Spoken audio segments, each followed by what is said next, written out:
Hi everyone, ಎಲ್ರಿಗೂ ನಮಸ್ಕಾರ. I hope ಎಲ್ಲರೂ ಪ್ರಿಪರೇಷನ್ ಚೆನ್ನಾಗಿ ಮಾಡ್ತಿದ್ರ ಅಂತ ಭಾವಿಸ್ತೀನಿ. ಇವತ್ತಿನ ಈ ಕ್ಲಾಸ್ ಅಲ್ಲಿ ನಾವು 2026ರಲ್ಲಿ ಅಂದ್ರೆ ರೀಸೆಂಟ್ ಆಗಿ ನಡೆದಿರುವಂತಹ ಸೇರಿರುವಂತಹ ರಾಮ್ಸರ್ ತಾಣಗಳ ಲಿಸ್ಟ್ ಅನ್ನ ನೋಡೋಣ. ಹಾಗೆ ಸ್ಪೆಷಲ್ ಆಗಿ ಇವತ್ತು ತಾನೇ ನಿನ್ನೆ ಏಪ್ರಿಲ್ 22 ರಂದು ಸೇರಿರುವಂತಹ ಉತ್ತರ ಪ್ರದೇಶದಲ್ಲಿ ಸೇರಿರುವ ಯಾಡ್ ಆಗಿರುವ ರಾಮ್ಸರ್ ತಾಣಗಳ ಬಗ್ಗೆ ಕಂಪ್ಲೀಟ್ ಆಗಿ ಡಿಸ್ಕಷನ್ ಇರುತ್ತೆ. ಹಾಗೆ ಇದಕ್ಕೆ ರೀಸೆಂಟ್ ಆಗಿ ಯಾವ್ಯಾವ ಸೇರಿದಾವೆ ಅದನ್ನು ಕೂಡ ಒಂದ್ಸರಿ ಗ್ಲಾನ್ಸ್ ಅನ್ನ ಮಾಡೋದು ಈ ತರಗತಿಯ ಮೂಲ ಉದ್ದೇಶವಾಗಿರುತ್ತೆ. ಮ್ಯಾಕ್ಸಿಮಮ್ ಆಗಿ ಏನ್ ಕೇಳ್ತಾರೆ ಈ ರಾಮ್ಸರ್ ಪಟ್ಟಿಗಳಲ್ಲಿ ಕ್ವಶನ್ಸ್ ಅಂತ ಆ ರೀತಿಗೆ ಯಾವ್ಯಾವ ಅಂದ್ರೆ ಶೇಕ್ ಬರ್ಡ್ ಸ್ಯಾಂಚುರಿ ಅಂತಂದು ರೀಸೆಂಟ್ ಆಗಿ ಸೇರಿರೋದು 2026 ಏಪ್ರಿಲ್ 22ರಂದು ಸೇರೋದು. ಅದು ಎಷ್ಟನೇದಂತ ಅಂದ್ರೆ 99ನೇ ರಾಮ್ಸರ್ ತಾಣವಾಗಿ ಸೇರಿದೆ. ಎಷ್ಟು? 99ನೇ ರಾಮ್ಸರ್ ತಾಣವಾಗಿ ಶೇಕ್ ಜೀಲ್ ಬರ್ಡ್ ಸ್ಯಾಂಚುರಿ ಅಂತಂದು ಸೇರಿರೋದು. ಅದು ಎಲ್ಲಿದಂದ್ರೆ ಉತ್ತರ ಪ್ರದೇಶದ. ಹಾಗಾದ್ರೆ ಉತ್ತರ ಪ್ರದೇಶದ ಎಷ್ಟನೇ ರಾಮ್ಸರ್ ತಾಣ ಅಂತ ಕೂಡ ಕೇಳ್ಬೋದಾಗಿರುತ್ತೆ. ಅದು 12ನೇ ರಾಮ್ಸರ್ ತಾಣ. ಟೋಟಲ್ ಎಷ್ಟಿದಾವೆ ಭಾರತದಲ್ಲಿ? 99 ಈಗಾಗಿದ್ದಾವೆ. ಇಷ್ಟು ಬ್ರೀಫ್ ಆಗಿದ್ದು. ಇದ್ರ ಕಂಪ್ಲೀಟ್ ಆಗಿ ಈಗ 2026ರಲ್ಲಿ ಎಷ್ಟಿದಾವೆ ಅಂತ ಕೇಳ್ಬೋದು.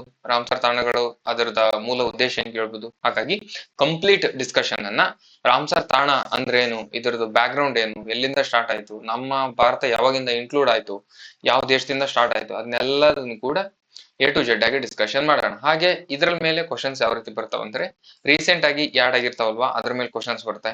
ಆ ಪ್ಲೇಸ್, ಆಮೇಲೆ ಅದು ಯಾವ ರಾಜ್ಯದಿಂದ ಸೆಲೆಕ್ಟ್ ಆಗಿದೆ ಅದ್ರ ರೀತಿ ಬರುತ್ತೆ. ಅಥವಾ ಇದು ನ್ಯೂಸ್ ಅಲ್ಲಿ ಇರೋದ್ರಿಂದ ಕರ್ನಾಟಕದಲ್ಲಿ ಎಷ್ಟಿದಾವೆ ಅದ್ರ ರಿಲೇಟೆಡ್ ಆದ್ರೂ ಕೇಳ್ಬೋದು. ಆಮೇಲೆ ರೀಸೆಂಟ್ ಆಗಿರುವವುಗಳನ್ನ ಅವನ್ನ ಹೊಂದಿಸಿ ಬರೆಯೋದು ಮಾಡ್ಕೊಂಡು ಆ ರೀತಿನೂ ಕೂಡ ಕ್ವಶನ್ಸ್ ಕೇಳೋ ಚಾನ್ಸಸ್ ಇರುತ್ತೆ. ಇಷ್ಟು ರೀತಿಯಲ್ಲಿ ರಾಮ್ಸರ್ ಪಟ್ಟಿಗಳ ಮೇಲೆ, ರಾಮ್ಸರ್ ತಾಣಗಳ ಮೇಲೆ ಕ್ವಶನ್ಸ್ ಬರೋ ಚಾನ್ಸಸ್ ಜಾಸ್ತಿ ಇರುತ್ತೆ. ಓಕೆನಾ? ಈಗ ರೀಸೆಂಟ್ ಆಗಿ ಸೇರಿರೋದು ಯಾವ್ದಂದ್ರೆ ಏಪ್ರಿಲ್ 22ರಂದು ಶೇಕ್ ಜಿಲ್ ಬರ್ಡ್ ಸ್ಯಾಂಚುರಿ ಅಂತಂದು ಸೇರಿರೋದು. ಅದು ಉತ್ತರ ಪ್ರದೇಶದಲ್ಲಿದೆ. ಅದು ಸೇರಿರೋದ್ರಿಂದ ಇವಾಗ ನ್ಯೂಸ್ ಅಲ್ಲಿ ಇರೋದು ನಮ್ಗೆ ಶೇಖಾಜಿಲ್ ಪಕ್ಷಿಧಾಮ ಉತ್ತರ ಪ್ರದೇಶದಲ್ಲಿದೆ. ಇದು ಬಂದಿರೋದ್ರಿಂದ ನ್ಯೂಸ್ ಅಲ್ಲಿ ಇದೆ. ಹಾಗಾಗಿ ಕಂಪ್ಲೀಟ್ ಆಗಿ ಡಿಸ್ಕಷನ್ ಇದ್ರ ಬಗ್ಗೆ ಮಾಡ್ತಾ ಹೋಗೋಣ. ಓಕೆನಾ?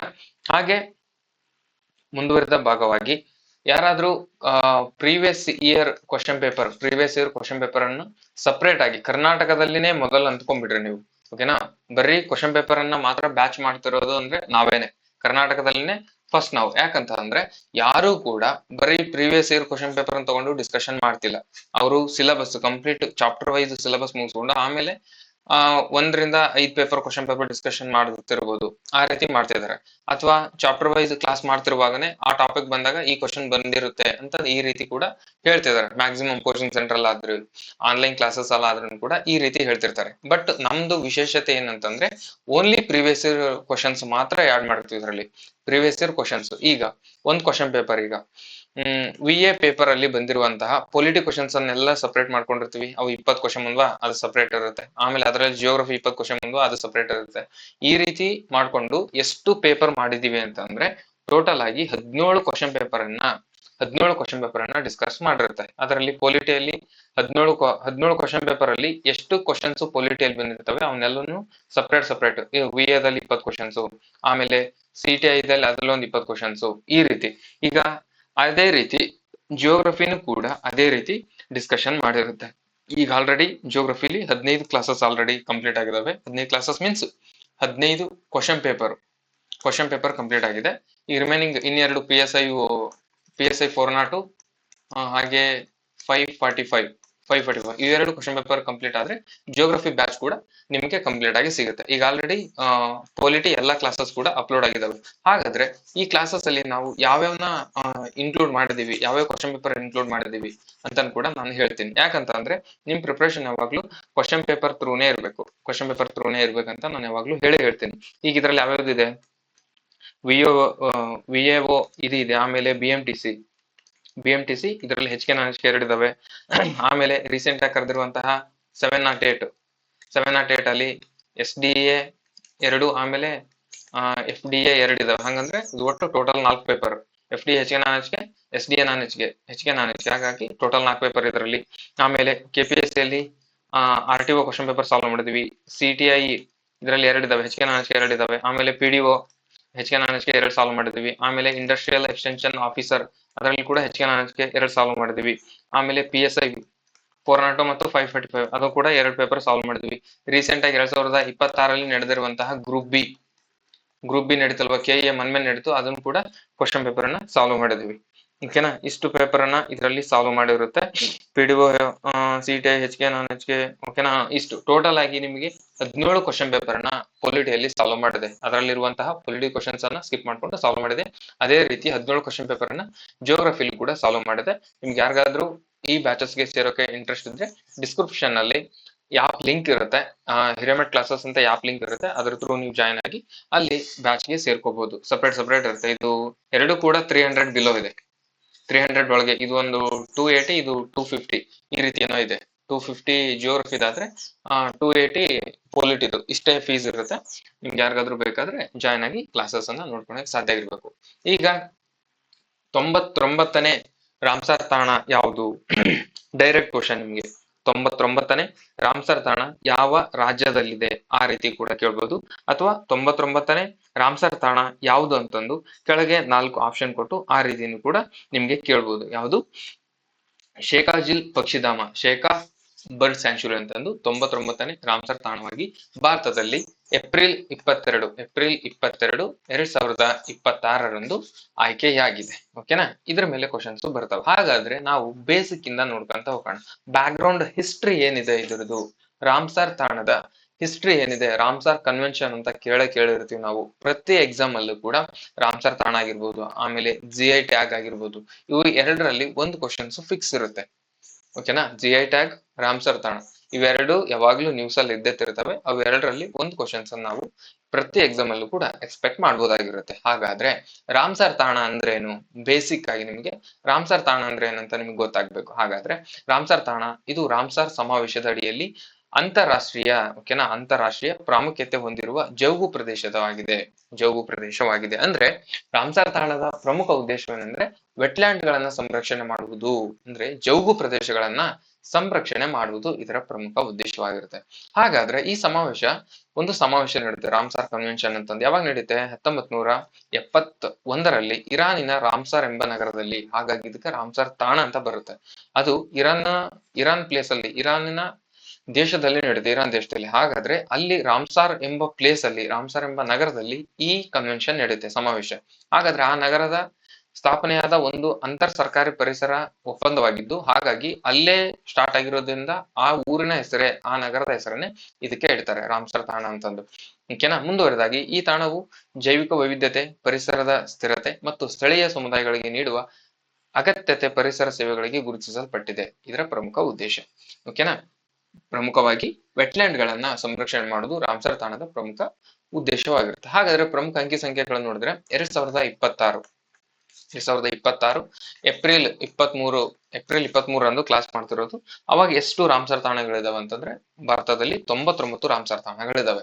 ಪ್ರತಿ ಸಲ ಇವು ಇನ್ಕ್ರೀಸ್ ಆಗ್ತಿರ್ತವೆ. ಇನ್ಕ್ರೀಸ್ ಆದಾಗ ಮತ್ತೆ ಅಪ್ಡೇಟ್ ಮಾಡ್ಕೋಬೇಕು. ಬೇಸಿಕ್ ಎಲ್ಲ ಸೇಮ್ ಇರುತ್ತೆ. ಯಾವ್ದಾಗಿರುತ್ತೆ ಅದರದ್ದು, ಯಾವ ಸ್ಟೇಟ್ ಅಲ್ಲಿ ಆಗಿದೆ, ಅದರ ಪ್ಲೇಸ್ ಹೆಸರೇನು, ಬೇಸಿಕ್ ಆಗಿ ಅಷ್ಟಾದ್ರೂ ನೆನ್ಪಿಟ್ಕೋಬೇಕು. ಹಾಗಾದ್ರೆ ರಾಮ್ಸರ್ ದಿನ, world Ramsar day, wetland day ಯಾವಾಗ ಆಗುತ್ತೆ? ಪ್ರತಿ ವರ್ಷ ಫೆಬ್ರವರಿ 2ರಂದು ಆಚರಣೆ ಮಾಡ್ತಾರೆ. ಹಾಗಾದ್ರೆ ದೇವಕ್ಕೆ ಏನಿದೆ? 2025-26 ಜೌಗು ಪ್ರದೇಶಗಳ ಮರುಸ್ಥಾಪನೆ ಮತ್ತು ಸುಸ್ಥಿರ ನಿರ್ವಹಣೆ ಹೆಚ್ಚಿನ ಒತ್ತು ನೀಡಲಾಗುತ್ತದೆ. ಇದರ ಧ್ಯೇಯವಾಕ್ಯ. ನೆಕ್ಸ್ಟ್ ಅಮೃತ್ ಧರೋಹರ್ ಇದು ರಾಮ್ಸರ್ ತಾಣಗಳ ಸಂರಕ್ಷಣೆ ಮತ್ತು ಪ್ರವಾಸೋದ್ಯಮವನ್ನು ಉತ್ತೇಜಿಸಲು ಭಾರತ ಸರ್ಕಾರ ಜಾರಿಗೆ ತಂದಿರುವ ಯೋಜನೆ ಯಾವುದಂದ್ರೆ ಅಮೃತ್ ಧರೋಹರ್ ಇದರ ಪ್ರಮುಖ ಯೋಜನೆ ಆಗಿದೆ. ಡೈರೆಕ್ಟ್ ಆಗಿ ಕೇಳ್ಬೋದು, ಅಮೃತ್ ಧರೋಹರ್ ಇದು ಯಾವುದರ ಯೋಜನೆ ಆಗಿದೆ ಅಂತ ಕೂಡ ಕೇಳ್ಬೋದು. ಇದು ರಾಮ್ಸರ್ ತಾಣಗಳ ಸಂರಕ್ಷಣೆ ಮತ್ತು ಪ್ರವಾಸೋದ್ಯಮವನ್ನು ಉತ್ತೇಜಿಸಲು ಬಂದಿರುವಂತಹ ಭಾರತ ಸರ್ಕಾರ ತಂದಿರುವಂತಹ ಪ್ರಮುಖ ಯೋಜನೆಯಾಗಿದೆ. ಮುಂದುವರೆದು ಇದರಲ್ಲಿ ಏನೇನಿದಾವೆ, ರೆಕಾರ್ಡ್ಸ್ ಏನೇನಾಗಿದೆ ಇದರಲ್ಲಿ? ಭಾರತದ ಅತಿ ದೊಡ್ಡ ರಾಮ್ಸರ್ ತಾಣ ಅಂತ ಕ್ವಶನ್ ಬಂದಿದೆ. ಅದ್ಯಾವುದು? ಸುಂದರ್ಬನ್. ಅದೆಲ್ಲಿದೆ? ಪಶ್ಚಿಮ ಬಂಗಾಳದಲ್ಲಿ. ಹಾಗಾದ್ರೆ ಅತಿ ಚಿಕ್ಕ ಅಂತ ನೋಡ್ಕೋಬೇಕು. ಅತಿ ಚಿಕ್ಕ ಯಾವುದು? ರೇಣುಕಾ ಸಾಗರ ಜಲಾಶಯ ಅಥವಾ ರೇಣುಕಾ ಸಾಗರ ಜೌಗು ಪ್ರದೇಶ ಎಲ್ಲಿದೆ? ಹಿಮಾಚಲ ಪ್ರದೇಶದಲ್ಲಿದೆ. ಹಾಗಾದ್ರೆ ಮೊದಲ ರಾಮ್ಸರ್ ತಾಣ ಯಾವ್ದಂತ ಕ್ವಶನ್ ಕೇಳಿದಾನೆ. 1981 ರಲ್ಲಿ ಆಗುತ್ತೆ. ಅದು ಯಾವಾಗಂದ್ರೆ ಚಿಲ್ಕಾ ಸರೋವರ ಒಡಿಶಾದಲ್ಲಿ. ಮತ್ತು ಕಿಯೋಲಾಡಿಯೋ ರಾಷ್ಟ್ರೀಯ ಉದ್ಯಾನವನ ರಾಜಸ್ಥಾನ, ಇವೆರಡು ಕೂಡ 1981ರಲ್ಲಿ ಭಾರತದಿಂದ ಸೆಲೆಕ್ಟ್ ಆದಂತಹ ರಾಮ್ಸರ್ ತಾಣಗಳು ಮೊಟ್ಟ ಮೊದಲು. ಹಾಗಾದ್ರೆ ಮುಂದುವರೆದಾಗಿ ಮಾಂಟ್ರೆಕ್ಸ್ ರೆಕಾರ್ಡ್ ಅಂತ ಒಂದು ಬರುತ್ತೆ. ಮಾಂಟ್ರೆಕ್ಸ್ ರೆಕಾರ್ಡ್ ಅಂತಂದು ಅದರಲ್ಲಿ ಭಾರತದಲ್ಲಿ 2 ಪ್ಲೇಸ್ಗಳಿದ್ದಾವೆ. ಹಾಗಾದ್ರೆ ನಿಮ್ಗೆ ಫಸ್ಟ್ ಮಾಂಟ್ರೆಕ್ಸ್ ರೆಕಾರ್ಡ್ ಅಂತಂದು ಗೊತ್ತಿರ್ಬೇಕು ನಿಮ್ಗೆ. ಅದರಲ್ಲಿ 2 ತಾಣಗಳಿದಾವೆ ಅಂತ ಹೇಳಿದ್ರೆ ಲೋಕ್ಟಾಕ್ ಸರೋವರ ಮಣಿಪುರ, ಕಿಯೋಲಾಡಿಯೋ ರಾಷ್ಟ್ರೀಯ ಉದ್ಯಾನವನ ರಾಜಸ್ಥಾನ. ಚಿಲ್ಕಾ ಸರೋವರ ಮಾಂಟ್ರೆಕ್ಸ್ ರೆಕಾರ್ಡ್ ಅಲ್ಲಿತ್ತು, ಬಟ್ ಇವಾಗ ಇಲ್ಲ. ಹಾಗಾದ್ರೆ ನಾನು ನಿಮಗೆ ಮಾಂಟ್ರೆಕ್ಸ್ ರೆಕಾರ್ಡ್ ಅಂದ್ರೆ ಏನಂತ ಹೇಳ್ತೇನೆ. ಎಕ್ಸಾಂಪಲ್ ಆಗಿ ಫಸ್ಟ್ ಈಗ ರಾಮ್ಸಾರ್ ಸೈಟ್ ಅಲ್ಲಿ ಒಂದ್ ಯಾವ್ದೋ ಪ್ಲೇಸ್ ಅನ್ನ ಸೇರಿಸಿದ್ದಾರೆ. ರಾಮ್ಸಾರ್ ಸೈಟ್ ಅಲ್ಲಿ ಯಾವ್ದೋ ಒಂದು ಪ್ಲೇಸ್ ಅನ್ನ ಸೇರಿಸಿದ್ದಾರೆ, ಅದು ಇವಾಗ ಇಲ್ಲಿದೆ. ಹಾಗಾದ್ರೆ ಅದರ ಮೇಂಟೆನೆನ್ಸ್ ಏನಾದ್ರೂ ಅವರು ಕಡಿಮೆ ಮಾಡಿದ್ರೆ, ಅಲ್ಲಿರುವಂತಹ ಜೀವ ಸಂಕುಲಗಳನ್ನ ರಕ್ಷಣೆ ಮಾಡೋದ್ರಲ್ಲಿ ಆ ಸ್ಟೇಟ್ ಏನಾದ್ರೂ ಹಿಂದೆ ಜರಿದ್ರೆ, ಅದರ ಆಗಿದ್ದಾಗ ಅದನ್ನ ಮಾಂಟ್ರೆಕ್ಸ್, ಅದು ರಾಮ್ಸಾರ್ ತಾಣದಿಂದ ಅದನ್ನ ಏನ್ ಮಾಡ್ತಾರೆ ಅಂದ್ರೆ ಮಾಂಟ್ರೆಕ್ಸ್ ರೆಕಾರ್ಡ್ಗೆ ಹಾಕ್ತಾರೆ. ಓಕೆನಾ, ಅರ್ಥ ಆಯ್ತು ಅಂತ ಭಾವಿಸ್ತೀನಿ. ಫಸ್ಟ್ ರಾಮ್ಸರ್ ತಾಣ ಅಂತಂದು ಘೋಷಣೆ ಮಾಡಿರುವಂತಹ ಒಂದು ಪ್ಲೇಸ್ ಅನ್ನ ಅಲ್ಲಿ ಅದರ ಮೇಂಟೆನೆನ್ಸ್ ಏನಾದ್ರು ಅವರು ಕಡಿಮೆ ಮಾಡಿದ್ರೆ, ಅಲ್ಲಿರುವಂತಹ ಪರಿಸರ ಮತ್ತು ಪಕ್ಷಿಗಳನ್ನು ಪ್ರಾಣಿಗಳನ್ನ ರಕ್ಷಣೆ ಮಾಡೋದ್ರಲ್ಲಿ ಆ ರಾಜ್ಯ ಸರ್ಕಾರ ವಿಫಲವಾದ್ರೆ ಆ ಪ್ಲೇಸ್ ಅನ್ನ ಮತ್ತೆ ಅದನ್ನ ಮಾಂಟ್ರೆಕ್ಸ್ ರೆಕಾರ್ಡ್ ಅಲ್ಲಿ ಹಾಕ್ತಾರೆ.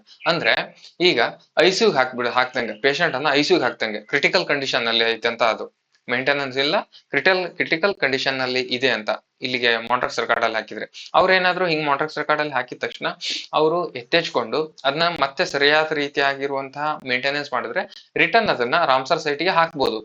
ಓಕೆನಾ, ರಿಟರ್ನ್ ಅದನ್ನ ರಾಮ್ಸರ್ ಸೈಟ್ ಗೆ ಹಾಕ್ಬೋದು. ಆ ರೀತಿ ಒಂದು ಪ್ಲೇಸ್ ಅನ್ನ ನಮ್ಮ ದೇಶದಲ್ಲಿ ಈಗಾಗ್ಲೇ ಹಾಕಿದ್ದಾರೆ, ಅದನ್ನೇ ಚಿಲ್ಕಾ ಸರೋವರ. ಚಿಲ್ಕಾ ಸರೋವರನ ಅದನ್ನ ಫಸ್ಟ್ ಮಾಂಟ್ರೆಕ್ಸ್ ರೆಕಾರ್ಡ್ಗೆ, ರಾಮ್ಸರ್ ತಾಣದಿಂದ ಮಾಂಟ್ರೆಕ್ಸ್ ರೆಕಾರ್ಡ್ಗೆ ಹಾಕಿ, ಮಾಂಟ್ರೆಕ್ಸ್ ರೆಕಾರ್ಡಿಂದ ಮತ್ತೆ ರಾಮ್ಸರ್ ತಾಣಕ್ಕೆ ರೀಪ್ಲೇಸ್ ಮಾಡಿದ್ದಾರೆ. ಅದನ್ನ ಸರಿಯಾಗಿ ಮೇಂಟೆನೆನ್ಸ್ ಮಾಡಿದಾರೆ ಅಂತಂದು ರಿಟರ್ನ್ ತಗೊಂಡಿದ್ದಾರೆ, ಯಾವ್ದನ್ನ ಚಿಲ್ಕಾ ಸರೋವರನ. ಹಾಗಾದ್ರೆ ಇಲ್ಲಿ ಏನಾದ್ರೂ ಅವರು ಮಾಂಟ್ರೆಕ್ಸ್ ರೆಕಾರ್ಡ್ ಅಲ್ಲಿ ಬಂದಿರುವ ಪ್ಲೇಸ್ ಅನ್ನ ಸರಿಯಾಗಿ ಮೇಂಟೈನ್ ಮಾಡ್ಲಿಲ್ಲ ಅಂದ್ರೆ ಅದನ್ನ ರಾಮ್ಸರ್ ತಾಣಗಳ ಪಟ್ಟಿಯಿಂದನೂ ಕೂಡ ತೆಗೆದುಹಾಕೋದು ಪ್ರೋಸೆಸ್ ಇರುತ್ತೆ. ಓಕೆನಾ, ಅರ್ಥ ಆಯ್ತು ಅಂತ ಅನ್ಕೊಳ್ತೀನಿ. ಮಾಂಟ್ರೆಕ್ಸ್ ರೆಕಾರ್ಡ್ ನ ಪ್ರಮುಖ ಉದ್ದೇಶ ಏನಂತಂದ್ರೆ ಎಚ್ಚರಿಕೆ ಪಟ್ಟಿ ಇದ್ದಂಗ. ಅದು ಎಚ್ಚರಿಕೆ ಪಟ್ಟಿ ಅಂತಂದ್ರೆ ನೀವು ಕ್ರಿಟಿಕಲ್ ಆಗಿ ಅದನ್ನ ಸರಿಯಾಗಿ ಮೇಂಟೈನ್ ಮಾಡದೇ ಇದ್ರೆ ಆ ಪ್ಲೇಸ್ ಅನ್ನ ಅದನ್ನ ತೆಗೆದು ಹಾಕ್ತಿವಿ ಅಂತಂದು ಫಸ್ಟ್ ನಿಮ್ಗೆ ಎಚ್ಚರಿಕೆ ಕೊಡ್ತಾರೆ. ಎಚ್ಚರಿಕೆದಲ್ಲಿ ನೀವೇನಾದ್ರೂ ಎಚ್ಚೆತ್ಕೊಂಡು ಅದನ್ನ ಮೇಂಟೆನೆನ್ಸ್ ಕರೆಕ್ಟ್ ಮಾಡಿದ್ರೆ ತಿರ್ಗಾ ರಾಮ್ಸರ್ ಸೈಟ್ ಗೆ ಹಾಕೊಳ್ತಾರೆ, ಇಲ್ಲಾಂದ್ರೆ ರಾಮ್ಸರ್ ಪಟ್ಟಿಯಿಂದನೇ ಆ ಪ್ಲೇಸ್ ಅನ್ನ ತೆಗೆದು ಹಾಕ್ತಾರೆ. ಓಕೆನಾ. ನೆಕ್ಸ್ಟ್, ಮಾಂಟ್ರೆಕ್ಸ್ ರೆಕಾರ್ಡ್ ಎಂಬುದು ರಾಮ್ಸರ್ ಪಟ್ಟಿ ಅಡಿಯಲ್ಲಿ ಬರುವ ಒಂದು ವಿಶೇಷವಾದ ಎಚ್ಚರಿಕೆ ಪಟ್ಟಿ ಅಥವಾ ನೋಂದಣಿಯಾಗಿದೆ. ಇದರ ಸರಳ ವಿಶ್ಲೇಷಣೆ ಏನಿದೆ, 1990ರ ಸ್ವಿಟ್ಜರ್ಲ್ಯಾಂಡಿನ ಮಾಂಟ್ರೆಕ್ಸ್ ಎಂಬಲ್ಲಿ, ಎಲ್ಲಿದೆ ಮಾಂಟ್ರೆಕ್ಸ್ ಅಂತ ಕೂಡ ಪ್ಲೇಸ್ ಕೇಳ್ಬೋದು, ಸ್ವಿಟ್ಜರ್ಲ್ಯಾಂಡ್ ನಲ್ಲಿದೆ, ನಡೆದ ಸಭೆಯಲ್ಲಿ ಅಂಗೀಕರಿಸಲಾಯಿತು. ಆದ್ದರಿಂದ ಇದಕ್ಕೆ ಹೆಸರು ಬಂದಿದೆ. ಮಾಂಟ್ರೆಕ್ಸ್ ರೆಕಾರ್ಡ್ ಎಂದರೇನು? ಮಾಂಟ್ರೆಕ್ಸ್ ರೆಕಾರ್ಡ್ ಅಂದ್ರೆ ರಾಮ್ಸರ್ ತಾಣಗಳ ಪಟ್ಟಿಯಲ್ಲಿರುವ ಜೌಗು ಪ್ರದೇಶಗಳು ಪರಿಸರ ಸಂಕಷ್ಟದಲ್ಲಿವೆಯೋ ಅಂತಹ ತಾಣಗಳನ್ನು ಮಾಂಟ್ರೆಕ್ಸ್ ರೆಕಾರ್ಡ್ ನಲ್ಲಿ ಸೇರಿಸಲಾಗುತ್ತದೆ. ಅಂದರೆ ಮಾನವನ ಹಸ್ತಕ್ಷೇಪ, ಮಾಲಿನ್ಯ ಅಥವಾ ತಾಂತ್ರಿಕ ಅಭಿವೃದ್ಧಿಯಿಂದ ಆ ಪ್ರದೇಶದ ನೈಸರ್ಗಿಕ ಗುಣಲಕ್ಷಣಗಳು ಬದಲಾಗಿದ್ದರೆ ಅಥವಾ ಬದಲಾಗುವ ಸಂಭವವಿದ್ದರೂ ಕೂಡ ಅವುಗಳನ್ನ ಇಲ್ಲಿ ಮಾಂಟ್ರೆಕ್ಸ್ ರೆಕಾರ್ಡ್ ನಲ್ಲಿ ಗುರುತಿಸಲಾಗುತ್ತದೆ. ಓಕೆನಾ. ನೆಕ್ಸ್ಟ್, ಹಾಗಾದ್ರೆ ಇದರ ಮುಖ್ಯ ಉದ್ದೇಶ ಅಳಿವಿನಂಚಿನಲ್ಲಿರುವ ಅಥವಾ ಪರಿಸರ ಹದಗೆಟ್ಟಿರುವ ಜೌಗು ಪ್ರದೇಶಗಳ ಕಡೆಗೆ ಅಂತಾರಾಷ್ಟ್ರೀಯ ಗಮನ ಸೆಳೆಯುವುದು ಇದರ ಪ್ರಮುಖ ಉದ್ದೇಶ. ಯಾವುದ್ರದ್ದು? Montreux record. ಆ ತಾಣಗಳನ್ನು ಸಂರಕ್ಷಿಸಲು ಸರ್ಕಾರಕ್ಕೆ ತಾಂತ್ರಿಕ ಮತ್ತು ಆರ್ಥಿಕ ನೆರವನ್ನು ಕೂಡ ನೀಡ್ತದೆ. ಇದು ಸಮಸ್ಯೆಗಳನ್ನು ಬಗೆಹರಿಸಿ ಆ ಪ್ರದೇಶಗಳನ್ನು ಮತ್ತೆ ಹಳೆಯ ಸ್ಥಿತಿಗೆ ಕೂಡ ತರುವಲು ಅವಕಾಶ ಗೌರ್ಮೆಂಟ್ ಕಲ್ಪಿಸಿಕೊಟ್ಟಿರುತ್ತದೆ. ಮುಂದುವರೆದು ಭಾರತ ಮತ್ತು ಮಾಂಟ್ರೆಕ್ಸ್ ರೆಕಾರ್ಡ್ ನ 2026ರ ಸ್ಥಿತಿ ಏನಿದೆ ಅಂತ ಅಂದ್ರೆ, ಭಾರತದಲ್ಲಿ 2 ತಾಣಗಳು ಮಾಂಟ್ರೆಕ್ಸ್ ರೆಕಾರ್ಡ್ ನಲ್ಲಿ ಇದಾವೆ. ಓಕೆನಾ, ಯಾವ್ಯಾವ್ದು ಇದಾವೆ? ಲೋಕ್ಟಾಕ್ ಸರೋವರ ಮಣಿಪುರ, ಕಿಯೋಲಾಡಿಯೋ ರಾಷ್ಟ್ರೀಯ ಉದ್ಯಾನವನ ರಾಜಸ್ಥಾನ, ಇವೆರಡೂ ಕೂಡ ಮಾಂಟ್ರೆಕ್ಸ್ ರೆಕಾರ್ಡ್ ನಲ್ಲಿ ಇತ್ತೀಚೆಗೆ ಇದಾವೆ ಈಗ ಸ್ಟಿಲ್. ಹಾಗಾದ್ರೆ ಅದಕ್ಕಿಂತ ಬಿಫೋರ್ ಚಿಲ್ಕಾ ಕೂಡ, ಒಡಿಸ್ಸಾದ ಚಿಲ್ಕಾವು ಕೂಡ ಆ ಲಿಸ್ಟ್ ಅಲ್ಲಿ ಇತ್ತು. ಆದರೆ ಭಾರತ ಸರ್ಕಾರ ಸ್ಥಳೀಯ ಪರಿಣಾಮಕಾರಿ ಸಂರಕ್ಷಣೆ ಕ್ರಮಗಳಿಂದ ಸರೋವರದ ಸ್ಥಿತಿಯನ್ನು ಸುಧಾರಿಸಿ 2002ರಲ್ಲಿ ಇದನ್ನು ಮಾಂಟ್ರೆಕ್ಸ್ ರೆಕಾರ್ಡ್ ನಿಂದ ತೆಗೆದುಹಾಕಲಾಯಿತು. ಈ ಸಾಧನೆ ಮಾಡಿದ ಏಷ್ಯಾದ ಮೊದಲ ತಾಣ ಅಂತಂದು ಚಿಲ್ಕಾ ಸರೋವರಕ್ಕೆ ಕರೀತಾರೆ. ಓಕೆನಾ. ಫಸ್ಟ್ ಹೇಳಿದೆ ನಾನು, ವೆಟ್ಲ್ಯಾಂಡ್ ಈ ಪ್ಲೇಸ್ ಅಲ್ಲಿ ಇರುತ್ತೆ. ಅದಾದ್ಮೇಲೆ ಅಲ್ಲೇನಾರ ಅವರು ಡ್ಯಾಮೇಜ್ ಮಾಡ್ತಿದಾರೆ ಅಂತ ಅಂದಾಗ ಅದನ್ನ ಮಾಂಟ್ರೆಕ್ಸ್ ರೆಕಾರ್ಡ್ಗೆ ಹಿಂಗ ಶಿಫ್ಟ್ ಮಾಡ್ತಾರೆ. ಇಲ್ಲೇನಾದ್ರೂ ಅವ್ರು ಇಂಪ್ರೂವ್ಮೆಂಟ್ ಮಾಡ್ಕೊಂಡ್ರೆ ರಿಟರ್ನ್ ವೆಟ್ಲ್ಯಾಂಡ್ ಪ್ಲೇಸ್ ಗೆ ಹಾಕ್ತಾರೆ. ಇಂಪ್ರೂವ್ಮೆಂಟ್ ಮಾಡ್ಕೊಳ್ಳಿಲ್ಲ ಅಂತ ಅಂದ್ರೆ ಅಲ್ಲೂ ಕೂಡ ಆ ಲಿಸ್ಟ್ ಇಂದ ತೆಗೆದುಹಾಕಿದ್ರೆ ಅದನ್ನ ವೆಟ್ಲ್ಯಾಂಡ್ ಲಿಸ್ಟ್ ಇಂದಾನೆ ತೆಗೆದು ಹಾಕೋ ರೀತಿ ಆಗಿರುತ್ತೆ. ಓಕೆನಾ. ಮುಂದುವರೆದು, ಓಕೆನಾ, ಅದಷ್ಟು ಬೇಸಿಕ್. ಪ್ರತಿ ರಾಮ್ಸರ್ ತಾಣಗಳು ಇನ್ಕ್ರೀಸ್ ಆದಾಗ ಅದೆಲ್ಲ ನೀವು ನೋಡ್ಕೋಬೇಕು. ಓಕೆನಾ. ಈಗ 99ನೇದಾಗಿರೋದ್ರ ಬಗ್ಗೆ ಮಾತಾಡೋಣ. ಏಪ್ರಿಲ್ 22, 2026ರಂದು ರಾಮ್ಸರ್ ತಾಣಗಳು 99ಕ್ಕೆ ಇನ್ಕ್ರೀಸ್ ಆಗಿದೆ. ಯಾವ್ಯಾವ್ದಾಗಿದೆ?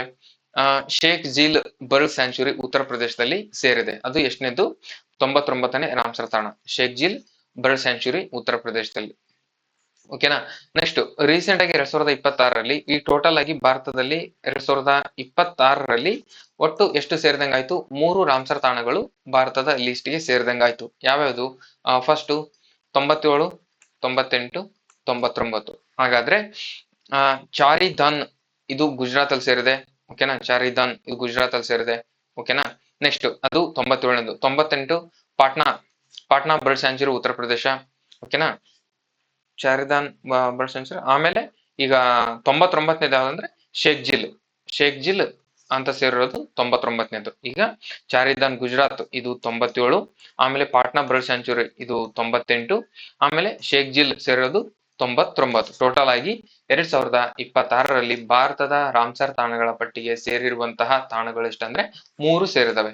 ಇವೆರಡನ್ನ ಹಳೆವೇನಿದಾವಲ್ವಾ, ಇವೆರಡನ್ನ ಫೆಬ್ರವರಿ 2 ಫೆಬ್ರವರಿ ತಿಂಗಳಲ್ಲಿ 2 ಸೇರಿಸಿದ್ದಾರೆ. ಆಲ್ರೆಡಿ ಎರಡರ ಬಗ್ಗೆ ಕೂಡ ಯೂಟ್ಯೂಬ್ ಅಲ್ಲಿ ವಿಡಿಯೋ ಮಾಡಿದ್ದೇನೆ, ಡೀಟೇಲ್ ಆಗಿ ಹೇಳಲ್ಲ. ಈಗ ನಾನು ಡೀಟೇಲ್ ಆಗಿ ಹೇಳ್ತಿರೋದು ಶೇಖ್ ಜಿಲ್ ಅದಿದೆ ಅಲ್ವಾ, ಶೇಖ್ ಜಿಲ್ ಪಕ್ಷಿಧಾಮ, ಅದ್ರ ಬಗ್ಗೆ ಮಾತ್ರ ಈ ಕ್ಲಾಸ್ ಅಲ್ಲಿ ಮಾತಾಡ್ತೀನಿ. ಓಕೆನಾ. ರಿಮೈನಿಂಗ್ ಉಳಿದೆಲ್ಲವನ್ನು ಕೂಡ ನಾನು ಡೀಟೇಲ್ ಆಗಿ ಮಾತಾಡಿದ್ದೀನಿ ಆಲ್ರೆಡಿ, ಅವೆರಡನ್ನು ಸಪರೇಟ್ ಆಗಿ ಅನೌನ್ಸ್ ಮಾಡಿದಾಗ. ಇದೇ ನೋಡ್ರಿ ಶೇಖ್ ಜಿಲ್ ಪಕ್ಷಿಧಾಮ ಉತ್ತರ ಪ್ರದೇಶದಲ್ಲಿರೋದು. ಇದನ್ನೇ ಈಗ ರಾಮ್ಸರ್ ತಾಣಕ್ಕಾಗಿ 2026ರ 99ನೇ ರಾಮ್ಸರ್ ತಾಣವಾಗಿ ಘೋಷಣೆ ಮಾಡಲಾಗಿದೆ. ಓಕೆ, ಇದ್ರ ಬಗ್ಗೆ ನೋಡೋದಾಯ್ತಂದ್ರೆ ಶೇಖ್ ಜಿಲ್ ಪಕ್ಷಿಧಾಮ ಇದು ಉತ್ತರ ಪ್ರದೇಶದ ಅಲಿಗಢ ಜಿಲ್ಲೆಯ ಕೊಯ್ಲಾ ತಹಸೀನಲ್ ಶೇಖಾ ಗ್ರಾಮದ ಬಳಿ ಇದೆ. ಇದು ಸರಿ ಸುಮಾರು 17 ಕಿಲೋಮೀಟರ್ ದೂರವಿದೆ. ಎಲ್ಲಿಂದ? ಅಲಿಗಢದಿಂದ. ನೆಕ್ಸ್ಟ್ ಇದರ ವಿಸ್ತೀರ್ಣ 25 ಹೆಕ್ಟೇರ್ ವಿಸ್ತೀರ್ಣ ಹೊಂದಿದ್ದು ಈ ಜೌಗು ಪ್ರದೇಶವು ಗಾತ್ರದಲ್ಲಿ ಚಿಕ್ಕದಾಗಿದ್ದರೂ ಪರಿಸರ ದೃಷ್ಟಿಯಿಂದ ಅತ್ಯಂತ ಮಹತ್ವದಾಗಿದೆ. ಓಕೆ, ಇದು ಒಂದು ದೀರ್ಘಕಾಲಿಕ ಸಿಹಿ ನೀರಿನ ಸರೋವರವಾಗಿದೆ. ಓಕೆನಾ, ಇದು ಒಂದು ಫ್ರೆಶ್ ವಾಟರ್ ಲೇಕ್ ಆಗಿದೆ. 1852ರಲ್ಲಿ ಮೇಲಿನ ಗಂಗಾ ಕಾಲುವೆ ನಿರ್ಮಾಣದ ನಂತರ ರೂಪುಗೊಂಡಿತು. ಈ ಕಾಲುವೆಯು ಸರೋವರದ ಪಕ್ಕದಲ್ಲಿಯೇ ಹರಿಯುತ್ತದೆ. ಮುಂದುವರೆದು ಇಲ್ಲಿ ವಲಸೆಕ್ಕಿಗಳು ಯಾವ್ಯಾವ ಬರ್ತವೆ? ಸೆಂಟ್ರಲ್ ಏಷ್ಯನ್ ಫ್ಲೈವೇ ಮಾರ್ಗದಲ್ಲಿ ಬರುವ ಚಳಿಗಾಲದಲ್ಲಿ ಸಾವಿರಾರು ಮೈಲಿ ದೂರದಿಂದ ಬರುವ ಹಕ್ಕಿಗಳು ಈ ಪ್ಲೇಸ್ಗೆ ಬರ್ತವೆ. ಹಾಗಾಗಿ ಇದನ್ನ ಪ್ರೊಟೆಕ್ಟ್ ಮಾಡ್ತಿದ್ದಾರೆ. ನೆಕ್ಸ್ಟ್ ಪ್ರಮುಖ ಪಕ್ಷಿ ಪ್ರಭೇದ ಯಾವ ಬರ್ತವೆ ಇಲ್ಲಿ? Bar headed goes, patent Starc, ವಿವಿಧ ಜಾತಿಯ ಬಾತುಕೋಳಿಗಳು ಮತ್ತು ಸರಿಸುಮಾರು 166ಕ್ಕೂ ಹೆಚ್ಚು ಪಕ್ಷಿ ಪ್ರಭೇದಗಳು ಈ ಶೇಖ್ ಜಿಲ್ ಪಕ್ಷಿಧಾಮದಲ್ಲಿ ಕಂಡು ಬರ್ತವೆ ಉತ್ತರ ಪ್ರದೇಶದಲ್ಲಿ. ಓಕೆ, ನೆಕ್ಸ್ಟ್ ಇಲ್ಲಿ ಸಸ್ಯ ಸಂಪತ್ತು ಏನಿದೆ? ಸರೋವರದ ಸುತ್ತಲೂ ಅರ್ಜುನ ಮರ, ನೇರಳೆ ಮರ, ಅಕೇಶಿಯಾ, ಬೇವಿನ ಮರಗಳು ಹೇರಳವಾಗಿ ಕಂಡು ಬರ್ತವೆ. ಮುಂದುವರೆದು ಸಾಮಾಜಿಕ ಮತ್ತು ಆರ್ಥಿಕ ಪ್ರಯೋಜನಗಳೇನವೆ ಇದರಲ್ಲಿ? ಪರಿಸರ ಪ್ರವಾಸೋದ್ಯಮ ನೋಡಿದ್ರೆ ರಾಮ್ಸರ್ ತಾಣಗಳು ಘೋಷಣೆಯಾಗಿರುವುದರಿಂದ ಇದು ಪಕ್ಷಿ ವೀಕ್ಷಕರು ಮತ್ತು ಪ್ರಕೃತಿ ಪ್ರೇಮಿಗಳನ್ನು ಸೆಳೆಯಲಿದ್ದು ಸ್ಥಳೀಯರಿಗೆ ಉದ್ಯೋಗ ಅವಕಾಶಗಳನ್ನು ಕೂಡ ನೀಡಲಾಗುತ್ತಿದೆ. ನೀರಿನ ಭದ್ರತೆ, ಸರೋವರವು ಅಂತರ್ಜಲ ಮಟ್ಟವನ್ನು ಕಾಪಾಡಲು ಮತ್ತು ಪ್ರಾದೇಶಿಕ ಹವಾಮಾನ ಸಮತೋಲನಕ್ಕೆ ಸಹಾಯ ಮಾಡಲು ಕೂಡ ಇದು ನೆರವು ನೀಡುತ್ತದೆ. ಸ್ಥಳೀಯ ಬಳಕೆ, ಗ್ರಾಮಸ್ಥರು ಮತ್ತು ಸರೋವರವನ್ನು ಜಲಫಲ ಕೃಷಿ ಮತ್ತು ಸಣ್ಣ ಪ್ರಮಾಣದ ಮೀನುಗಾರಿಕೆಗೆ ಕೂಡ ಇಲ್ಲಿಯ ನೀರನ್ನು ಕೂಡ ಬಳಕೆ ಮಾಡಲಾಗುತ್ತಿದ್ದಾರೆ. ಇದರ ಬೇಸಿಕ್ ನಿಮಗೆ ಇಲ್ಲೆಲ್ಲ ಕ್ವಶನ್ಸ್ ಬರಲ್ಲ ನಿಮಗೆ. ಅದು ಶೇಖ್ ಜಿಲ್ ಯಾವ ರಾಜ್ಯದಂತ ಕೇಳ್ತಾರೆ. ಓಕೆನಾ, UP ಆಮೇಲೆ ಎಷ್ಟನೇದು ಅಂತ ಕೇಳ್ಬೋದು, 99ನೇದು. ಓಕೆನಾ, ಇಷ್ಟೇ ಕ್ವಶನ್ಸ್ ಬರೋದು ನಿಮಗೆ, ಅಥವಾ ಹೊಂದಿಸಿ ಬರೆಯೋದು ಈ ರೀತಿ ಕೇಳ್ಬೋದು. ಓಕೆನಾ, ಅಲ್ಲಿ ನೆನಪಲ್ಲಿ ಇಟ್ಕೊಡ್ರಿ. ಈಗ ಮುಂದುವರೆದು ರಾಜ್ಯವಾರ ಹಂಚಿಕೆ ನೋಡಿದೆ ಅಂದ್ರೆ 2026ರಲ್ಲಿ ಏನೇನಿದೆ? ತಮಿಳುನಾಡು ಅತಿ ಹೆಚ್ಚು ರಾಮ್ಸರ್ ತಾಣಗಳನ್ನು ಹೊಂದಿರುವ ರಾಜ್ಯವಾಗಿದೆ, 20. ಉತ್ತರ ಪ್ರದೇಶ ಈಗಿನ ಸೇರಿಸಿಕೊಂಡು 12ಕ್ಕೂ ಹೆಚ್ಚು ತಾಣಗಳಾಗಿದ್ದಾವೆ. ನೆಕ್ಸ್ಟ್ ಗುಜರಾತ್ 5 ತಾಣಗಳಿದಾವೆ, ಜಮ್ಮು ಕಾಶ್ಮೀರ 5 ತಾಣಗಳಿದಾವೆ, ನಮ್ಮ ಕರ್ನಾಟಕದಲ್ಲಿ 4 ತಾಣಗಳಿದಾವೆ. ಓಕೆನಾ, ನಾವೀಗ ಕರ್ನಾಟಕದ ನೋಡ್ಕೊಂಡ್ರೆ ಅದು ಬೇಸಿಕ್. ಅದಾದ್ಮೇಲೆ ಇದು ರೆಗ್ಯುಲರ್. ಇದು ಕರ್ನಾಟಕದ ಯಾವಾಗ್ಲೂ ನೋಡ್ಕೋಬೇಕು ನಾವು. 2026ರ ವೇಳೆಗೆ ಕರ್ನಾಟಕದಲ್ಲಿ 4 ರಾಮ್ಸರ್ ತಾಣಗಳಿದಾವೆ. ಯಾವುದು? ರಂಗನತಿಟ್ಟು ಪಕ್ಷಿಧಾಮ ಕರ್ನಾಟಕದ ಮೊದಲ ರಾಮ್ಸರ್ ತಾಣ, ಅದು ಎಲ್ಲಿದೆ? ಮಂಡ್ಯದಲ್ಲಿದೆ. ಮಾಗಡಿ ಪಕ್ಷಿಧಾಮ ಇದು ಗದಗಲ್ಲಿದೆ. ಅಂಕಸಮುದ್ರ ವಿಜಯನಗರ, ಅಗನಾಶಿನಿ ಉತ್ತರ ಕನ್ನಡದಲ್ಲಿ ಕಂಡು ಬರ್ತವೆ. ಓಕೆನಾ, ಇವಿಷ್ಟು ಇದರಲ್ಲಿರುವಂತಹ ಕರ್ನಾಟಕದಲ್ಲಿರುವಂತಹ ರಾಮ್ಸರ್ ತಾಣ. ಹಾಗಾದ್ರೆ 2025ರಲ್ಲಿ ರಾಮ್ಸರ್ ತಾಣಕ್ಕೆ ಸೇರಿರುವ 11 ರಾಮ್ಸರ್ ತಾಣಗಳಿದಾವೆ. 2025ರಲ್ಲಿ ಭಾರತಕ್ಕೆ ಸೇರಿರುವುದು ಕೆಚುವಪರ್ಲಿ ಸರೋವರ ಸಿಕ್ಕಿಮು, ಉದ್ವಾ ಜಾರ್ಖಂಡ್, ಸಕ್ಕರೆ ಕೋಟೆ ಪಕ್ಷಿಧಾಮ ತಮಿಳುನಾಡು, ತೀರ್ಥಂಗಲ್ ಪಕ್ಷಿಧಾಮ ತಮಿಳುನಾಡು, ಕಿಚಿನ್ ಪೆಲೋಡಿ ಇದು ರಾಜಸ್ಥಾನ, ಮೆನಾರ್ ಜೋಗು ಪ್ರದೇಶ ರಾಜಸ್ಥಾನ, ಉದಯ್ಪುರ್ ಹಿಲ್ ಬಿಹಾರ್, ಗೋಕುಲ್ ಜಲಾಶಯ ಬಿಹಾರ್, ಗೋಲಾಬಿಲ್ ಸರೋವರ ಬಿಹಾರ್, ಕೋಪ್ರಾ ಜಲಾಶಯ ಛತ್ತೀಸ್ಗಢ, ಸಿಲಿಸರ್ ಮೇ ಬಿ ಕಾಣ್ತಿಲ್ಲ, ಸಿಲಿಸರ್ ಅದು ಇರೋದು ರಾಜಸ್ಥಾನ. ಓಕೆನಾ, ಇವು 11 ಇದಾವೆ. ಈ PPT ನಾನು ನಿಮಗೆ ಡಿಸ್ಕ್ರಿಪ್ಷನ್ ಅಲ್ಲಿ ಟೆಲಿಗ್ರಾಮ್ ಲಿಂಕ್ ಇದೆ, ಅಲ್ಲಿ ಹಾಕ್ತೀನಿ. ಇದ್ರದ್ದು ಡೀಟೇಲ್ ಇದೆ ಇಲ್ಲಿ ನೆಕ್ಸ್ಟ್. ಓಕೆನಾ. ಪ್ರತಿಯೊಂದನ್ನು ಕೂಡ ಡೀಟೇಲ್ ಇದೆ. ಈಗ ಆಲ್ರೆಡಿ ಇದ್ರ ಬಗ್ಗೆ ವಿಡಿಯೋ ಮಾಡಿರೋದ್ರಿಂದ ನಾನು ಡೀಟೇಲ್ ಆಗಿ ಇಲ್ಲಿ ಹೇಳಲ್ಲ. ಓಕೆನಾ. ಇವಾಗ ಏನಿದು ಶೇಖ್ ಜಿಲ್ ಅಂತ ಇದೆ ಅಲ್ವಾ, ಅದರದ್ದು ಶೇಖ್ ಜಿಲ್ ಪಕ್ಷಿಧಾಮ ಇದ್ರ ಬಗ್ಗೆ ಮಾತ್ರ ಮಾತಾಡ್ಬೇಕಿತ್ತು. ಉಳಿದದ್ದು ಎಲ್ಲವೂ ಕೂಡ ಆಲ್ರೆಡಿ ಹೇಳಿದೀನಿ. ಈ PPT-ನ ಮತ್ತೆ ನಾನು ನಿಮಗೆ ಟೆಲಿಗ್ರಾಮ್ ಗ್ರೂಪ್ ಅಲ್ಲಿ ಹಾಕ್ತೀನಿ. ಓಕೆನಾ. ಅಲ್ಲಿಂದ ತಗೊಂಡು ಮತ್ತೆ ಹೆಚ್ಚುವರಿ ಇನ್ಫಾರ್ಮೇಶನ್ ಏನಾದ್ರು ಕೂಡ ನೀವು ಅದನ್ನ ಯಾಡ್ ಮಾಡ್ಕೋಬಹುದು. ಹಾಗೆ ಯಾರಾದ್ರೂ ಬ್ಯಾಚ್ ಕೋರ್ಸ್ಗೆ ಸೇರೋರು ಇದ್ರೆ ಡಿಸ್ಕ್ರಿಪ್ಷನ್ ಅಲ್ಲಿ ಟೆಲಿಗ್ರಾಮ್ ಅಲ್ಲಿ ಬಂದು ಕೂಡ ಕನೆಕ್ಟ್ ಮಾಡಿದ್ರೆ ಅಲ್ಲಿ ಕೂಡ ಕಾಂಟ್ಯಾಕ್ಟ್ ಮಾಡಿದ್ರೆ ಅಲ್ಲಿ ಕೂಡ ಆಪ್ ಲಿಂಕ್ ಸಿಗುತ್ತೆ, ಅಥವಾ ಇಲ್ಲೇ ಯೂಟ್ಯೂಬ್ ಅಲ್ಲಿ ಕೂಡ ಡಿಸ್ಕ್ರಿಪ್ಷನ್ ಅಲ್ಲಿ ಆಪ್ ಲಿಂಕ್ ಕೂಡ ಶೋ ಆಗ್ತಿರುತ್ತೆ ನಿಮ್ಗೆ. ಅಲ್ಲಿ ಕೂಡ ನೀವು ಆಪ್ ನ ಇನ್ಸ್ಟಾಲ್ ಮಾಡ್ಕೊಂಡು ಯಾವ್ದಾದ್ರು ಬ್ಯಾಚ್ಗೆ ಸೇರ್ಬೋದು. ಹಾಗೆ ಕಮ್ಯುನಿಕೇಶನ್ ಬ್ಯಾಚಸ್ ಕೂಡ ಇದಾವೆ. ಅದರಲ್ಲಿ ಕನ್ನಡ ಸಪ್ರೇಟ್ ಇದೆ, ಇಂಗ್ಲಿಷ್ ಸಪ್ರೇಟ್ ಇದೆ, ಕಂಪ್ಯೂಟರ್ ಸಪ್ರೇಟ್ ಇದೆ, ಅಥವಾ ಮೂರು ಬೇಕಂತಂದ್ರೆ ಮೂರು ಕೂಡ ಸಪ್ರೇಟ್ ಇದೆ. ಆ ರೀತಿನೂ ಕೂಡ ಇದೆ. ನಿಮ್ಗೆ ಯಾವ್ದಾದ್ರು ಬೇಕಂದ್ರೆ ಆಪ್ ಅಲ್ಲಿ ಹೋಗಿ ಸರ್ಚ್ ಮಾಡ್ಕೊಂಡು ನೋಡಿ ಅಂತ ಹೇಳ್ತಾ ಮತ್ತೆ ನೆಕ್ಸ್ಟ್ ಕ್ಲಾಸ್ ಅಲ್ಲಿ ಸಿಗ್ತೀನಿ. ಟೇಕ್ ಕೇರ್, ಬಾಯ್.